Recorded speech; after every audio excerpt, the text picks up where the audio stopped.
Alors, une news assez intrigante sur France Racing. Red Bull n'a jamais considéré l'option Nico Hülkenberg. Sérieux?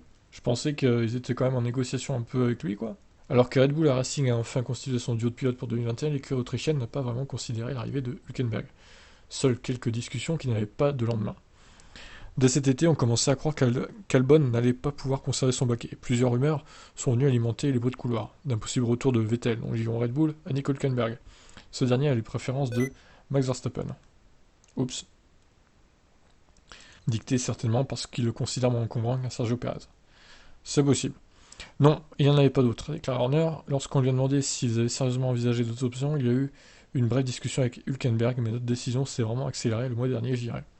Selon Horner, Hülkenberg ne correspondait pas au profil que cherchait l'écurie et n'avait pas l'image Red Bull.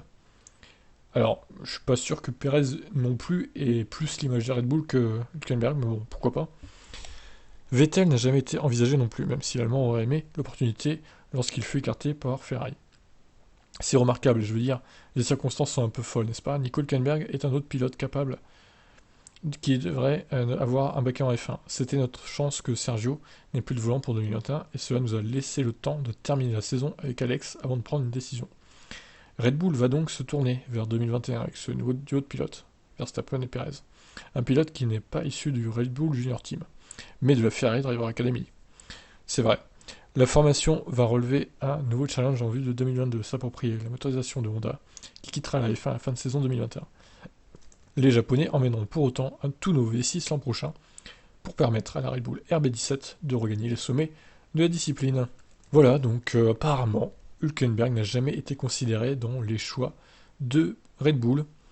Bon, Vettel, ça m'étonne pas qu'il n'ait pas été considéré, vu comment c'est pas très très bien terminé en 2014 avec Red Bull.